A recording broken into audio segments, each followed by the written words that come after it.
Movie की शुरुआत में जापान की कंट्री दिखाई जाती है। इशिको बारिश वाले दिन अपनी माँ के साथ घर जा रहा है। उस लड़के को एक छोटी लड़की दिखती है जिसने व्हाइट ड्रेस पहनी है, जो कि एक रिवर के एज पर खड़ी है और वो सोचता है कि वो अकेले वहाँ ऐसे क्यों खड़ी है। इशिको भाग के उसके पास मदद ऑफर करने के लिए जाता है और लड़के की माँ उसको रोकने को बोलती है और उसके पीछे भागती है। अचानक से वो लड़की पीछे मुड़ती है, जिस वजह से इशिको चकरा जाता है और जब वो लड़का उठता है तो उसकी माँ उसको उस लड़की से बचाते हुए घायल हुई होती है। वो लड़की कोई आम लड़की नहीं बल्कि वो एक इविल है। बहुत साल बाद इशिको बड़ा होके अब एक यंग मैन बन गया है और उसके पास स्पिरिट्स को देखने की एक अलग ही शक्ति है और वो जहाँ भी जाता है उनकी मदद करने की कोशिश करता है। वो उस रात स्कूल के बाद घर जाता है और नोटिस करता है कि एक अजीब लड़की भी उस रूम में है। अब पता चलता है कि वो लड़की सोल रिपर है जिसका नाम रूकिया है और इशिको उसकी प्रेजेंस महसूस कर सकता है। इसके बाद रूकिया भी ये देखकर सरप्राइज हो जाती है कि उसको कैसे कोई इंसान देख सकता है। फिर वो सोल रिपर पास में एक इविल स्पिरिट महसूस करती है तो उनकी बातें इंटरप्ट हो जाती हैं, जिसकी वजह से इशिको अपनी फैमिली के पास नीचे भागता है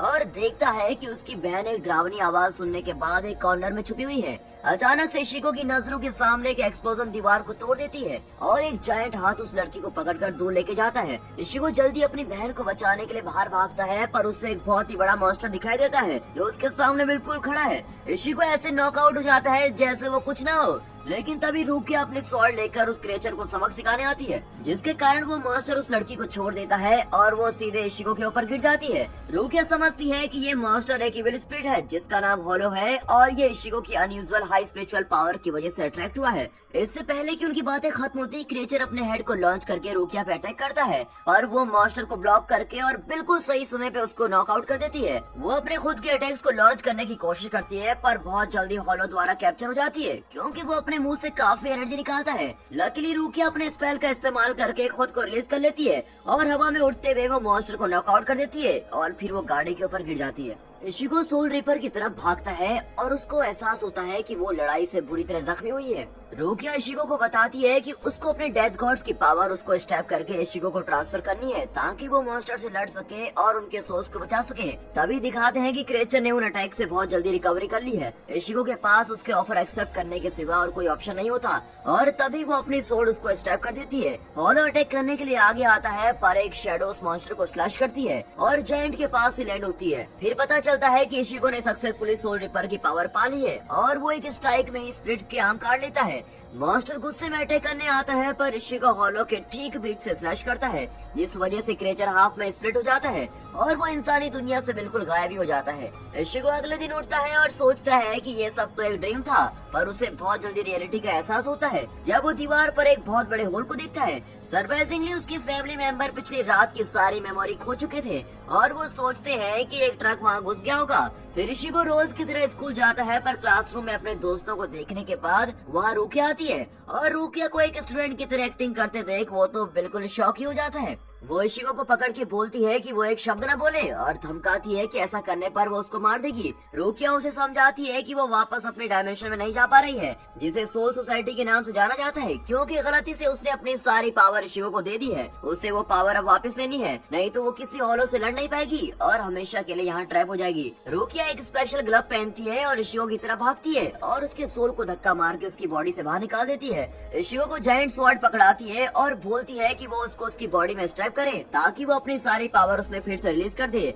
बदकिस्मती से ये रिचुअल काम नहीं करता क्योंकि अभी इशिको का एनर्जी लेवल बहुत ही कमजोर है। अब पावर को रिस्टोर करने का सिर्फ एक ही रास्ता है और वो है इशिको को ट्रेनिंग देके स्ट्रॉन्ग बनाने का, नहीं तो उसकी बॉडी इस प्रोसेस में सर्वाइव नहीं कर पाएगी। इशिको को ये आइडिया बिल्कुल पसंद नहीं आता क्योंकि वो बस अपनी नॉर्मल लाइफ में वापस जाना चाहता है। उसी दिन बाद में वो अपने घर वापस आता है और उसे पता चलता है कि रूकिया उसकी अलमारी में छुपी हुई है क्योंकि उसके पास रहने की तो कोई जगह है ही नहीं। इशिको उसे तभी वहाँ से निकलने को बोलता है पर वो इनकार कर देती है और इशिको को अपनी किस्मत को एक्सेप्ट करने को बोलती है। तभी इनकी आवाज को सुनकर इशिको के फादर वहाँ आते हैं। उनको अपने बेटे पर शक होता है और वो अलमारी का दरवाजा खोलते हैं पर वहाँ अंदर खाली होता है। फादर इशिको को बोलते हैं कि किसी भी लड़की को घर में मत लाना वरना इसका अंजाम बहुत बुरा होगा और वार्निंग देके चले जाते हैं। अगले दिन रूकिया इशिको को ट्रेन करना शुरू करती है पर वो मुश्किल से कर पाता है क्योंकि उसमें कोई मोटिवेशन नहीं होती। वो इशिको को एक वुडन सोर्ड देके उसे केंडो की आर्ट सिखाना शुरू करती है पर वो एक भी हिट नहीं कर पाता क्योंकि वो वेपन को पागलों की तरह चला रहा था। उसी समय एक दूसरा सोल रिपर जिसका नाम रेंजी है वो अपने कैप्टन बयाकुया को इन्फॉर्म करता है कि वो रूकिया को ट्रैक नहीं कर पा रहे क्योंकि उसकी स्पिरिचुअल एनर्जी वैनिश हो गई है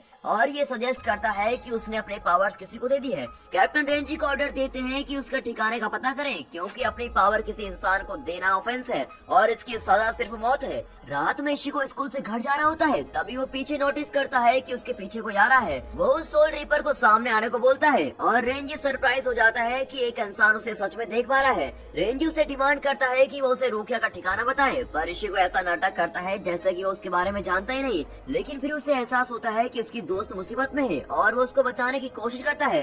रेंजी परेशान हो जाता है और वो धोखे से अपनी सोल निकालकर उस पर अटैक करने की कोशिश करता है। लकीली वहाँ पर एक एरो आता है जिससे रेंजी को जबरदस्ती छुपना पड़ता है और इशिको को भागने का मौका मिल जाता है। इशिको घर जाके रूकिया को दूसरे रैपर के बारे में बताता है और उससे सारी सच्चाई जानने की कोशिश करता है। रूकिया बस इतना बोलती है कि उसे ट्रेनिंग करनी होगी नहीं तो वो पक्का मर जाएगा। अगले दिन एक चश्मे वाले आदमी जिसका नाम इशिदा है इशिको के पास आता है और ऐसा लगता है कि उसे उसकी सोल रिपर पावर का पता है। वो आदमी रिवील करता है कि उसके पास भी इशिको की तरह यूनिक पावर है क्योंकि वो एक क्विंसी नाम के ट्राइब से है जो ज्यादातर सोल रिपर द्वारा खत्म कर दी गए हैं। इशिदा उसे अपनी एबिलिटीज दिखाता है।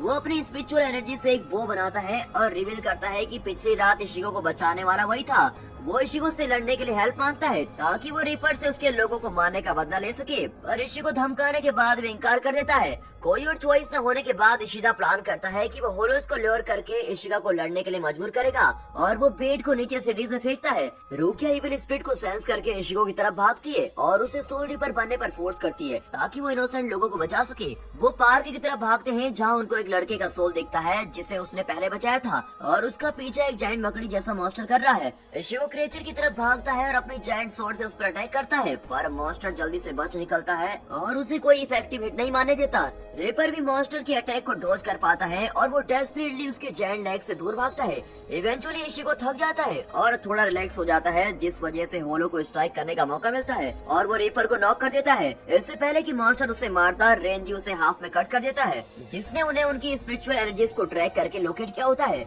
वो इशिको की तरफ अपनी इनक्रेडिबल रफ्तार के साथ मुड़ता है और इससे पहले कि इशिको कोई रिएक्शन देता अपनी स्वॉर्ड को उसकी तरफ पॉइंट करता है। इशिको उसे मारने की कोशिश करता है लेकिन मार नहीं पाता और दूर उड़ के चला जाता है। रूकिया भाग के आके उसे रोकने को बोलती है पर इससे बस रिपर को और गुस्सा आता है क्योंकि वो समझ नहीं पाता कि वो एक नीच इंसान को क्यों बचाना चाहती है। तभी कैप्टन बयाकुया उनके सामने आता है और रिवील करता है कि वो एक्चुअल में रूकिया का भाई है। वो उस लड़की से डिमांड करता है कि वो अपनी पावर्स इशिको से वापस ले ले चाहे उस आदमी को मारना ही क्यों न पड़े क्योंकि यही इकलौता रास्ता है जिससे उसके गुनाह सोल सोसाइटी द्वारा माफ किए जा सकते हैं। रूकिया इनकार कर देती है क्योंकि वो इनोसेंट इंसान को नहीं मार सकती है स्पेशली तब जब उस इंसान की ऐसी हालत करने के पीछे वही हो। अपनी बहन का रिजॉल्व देख के बयाकुया उससे अगले फुल मून तक अपने पावर्स वापस हासिल करने का टाइम देता है नहीं तो वो लोग इशिको को खुद मार देंगे। रूकिया जल्दी से अपने दोस्त को वापस उसके बॉडी के पास लाती है और स्पेशल हब से उसको हील करती है पर इशिको अनश्योर है कि वो आगे क्या कर सकते हैं। जैसे जैसे समय बीतता है तो रूकिया को भी एहसास होता है कि इशिको कभी तैयार नहीं होगा स्पेशली जो हालत उसकी पिछली लड़ाई के बाद हुई है। वो फैसला करती है कि वो उनके चांसेस को गैम्बल करेगी और अपने भाई के साथ एक डील करती है जिसमें वो कहती है कि हम इशिको का इस्तेमाल एक बेट की तरह करेंगे ताकि वो एक मैसिव होलो जिसका नाम ग्रैंड फिशर है उसको ल्योर कर सके। रूकिया वादा करती है कि अपने गुनाहों को सही करने के लिए वो मॉन्स्टर को मार देगी और अपने भाई से इशिको की जिंदगी बख्शने की भीख मांगती है। रूकिया की इतनी रिक्वेस्ट के बाद उसका भाई उसके विश को मानने से बिल्कुल इनकार कर देता है और बल्कि उससे उसके परिवार के लिए वफादारी के सवाल करता है। रेंजी को रूकिया के लगातार डिफेंस पर बहुत ही ज्यादा गुस्सा आता है और वो इशिको को कचरे से ज्यादा कुछ नहीं बताता और बोलता है कि वो बचने के काबिल नहीं। तभी वहाँ इशिको आता है जो अपने दोस्त का पीछा करके उनकी लोकेशन पे पहुंचा है और वो उनको रुकने के लिए चिल्लाता है। वो एक शर्त पे ग्रैंड फिशर को सिलेक्ट करने के लिए मान जाता है कि वो रूकिया को जाने देंगे। रेंजी इशिको पे तभी हमला करने का फैसला करता है पर सरप्राइजिंगली उसका कैप्टन उसे रोक देता है और डील के लिए इस भरोसे के साथ मान जाता है कि वो एज अ रिजल्ट तो मर ही जाएगा। इशिको रूकिया के साथ ट्रेनिंग शुरू करता है और इस बार वो बहुत ही सीरियस से ट्रेन करता है पिछली बार की तरह नहीं क्योंकि वो अपने दोस्त को प्रोटेक्ट करना चाहता है और अपनी कैपेबिलिटी साबित करना चाहता है। वो आदमी बहुत कम टाइम में बहुत ज्यादा इम्प्रूवमेंट कर देता है और अपने स्पिरिचुअल प्रेशर को भी कंट्रोल करके उसे एक वेपन की तरह इस्तेमाल करना सीखता है। वो ग्रैंड फिशर की तलाश में लग जाते हैं, क्योंकि उस मास्टर ने इशिको की बढ़ती हुई स्पिरिचुअल एनर्जी जरूर महसूस की होगी। वो दोनों उस ट्रेल का पीछा करके जायंट मास्टर को देखने पहुंचते हैं, जो इवेंचुअली बदल के उस छोटी लड़की में तब्दील हो जाता है जिसने इशिको की माँ की हत्या की, जिसका मतलब कि वो दोनों एक ही क्रिएचर हैं। इशिको सोल रीपर में ट्रांसफॉर्म हो जाता है और होलो पे अटैक करता है और उसके टेंटिकल्स को बहुत गुस्से में अपने स्वॉर्ड से काटता है। वो आगे लीप करके मॉन्स्टर के थिक सेंटर में स्टैब करता है, पर जल्दी नोटिस करता है कि उसकी माँ है जिसको उस अटैक से डैमेज हुआ है, क्योंकि वही औरत उसके सामने दिखाई देती है। इशिको की गिल्ट को मॉन्स्टर इल्यूजन बनाता है और वो रूके की बदौलत बस कुछ ही टाइम में मॉन्स्टर के अटैक से बचता है।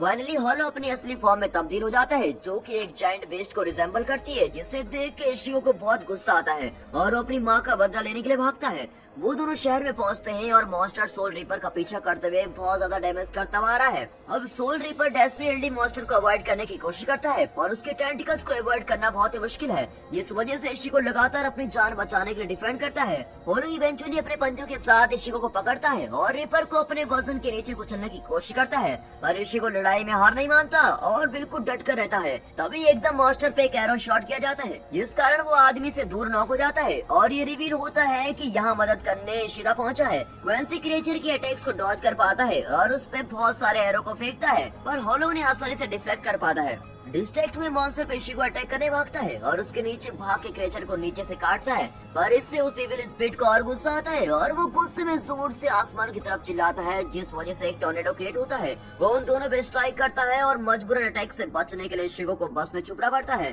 पर मॉन्स्टर उस आदमी को फॉलो करके बाहर से उस पर अटैक करता है और इवेंचुअली इशिको को पकड़ के एक ही टाइम में पूरी बस को उठा लेता है। इशिदा मॉन्स्टर पे एम करके एरो को शूट करता है, जो होलो की डायरेक्ट आंख में स्ट्राइक कर पाता है। अब क्रिएचर को बहुत ही गुस्सा आता है और वो बस को टुकड़ों में तोड़ देता है, पर साथ ही में इशिको को ऊपर से स्ट्राइक करने का मौका भी मिल जाता है और वो उसके सर को स्प्लिट करके अपनी माँ की मौत का बदला लेता है।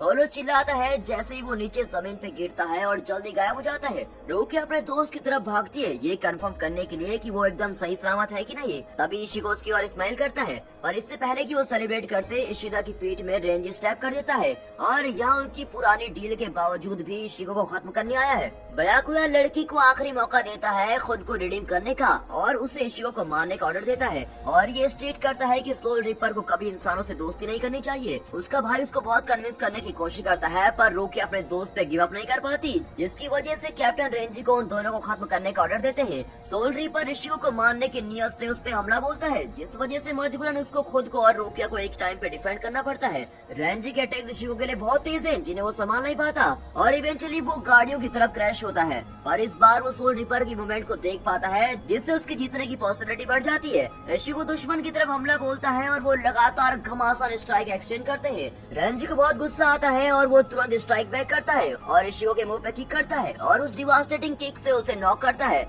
सोल रिपर फैसला करता है कि वो फाइनली अपनी पावर को दिखाएगा और अपने सोर्ड को सेकंड वर्जन में बदल देता है। इशिको की तरफ स्प्रिंग के जैसे वेपन लॉन्च करता है। इशिको जान बचाने के लिए भागता है और दुश्मन के बढ़ते हुए हमले को एडजस्ट नहीं कर पाता। रेंजी इवेंचुअली अपने सोर्ड की मदद से इशिको को पकड़ लेता है और उसको गाड़ियों के ढेर में धकेल देता है। रेपर फिर इशिको पे एक व्हीकल फेंकता है, जिस वजह से बहुत बड़ी एक्सप्लोजन होती है और नजर में आने वाली सब चीजें जल जाती हैं। इससे पहले कि रेंजी रूकिया को मार दे, इशिको उनकी ओर से निकलता है, जिससे देखकर सब हैरान हो जाते हैं और वो रिपर को अश्योर करता है कि वो इतनी जल्दी और आसानी से नहीं मरेगा। इशिको रेंजी की तरफ हमला बोलता है और दुश्मन के अटैक्स को डिफ्लेक्ट करता है और रिपर के वेपन को काटते हुए उसे बस में क्रैश कर देता है।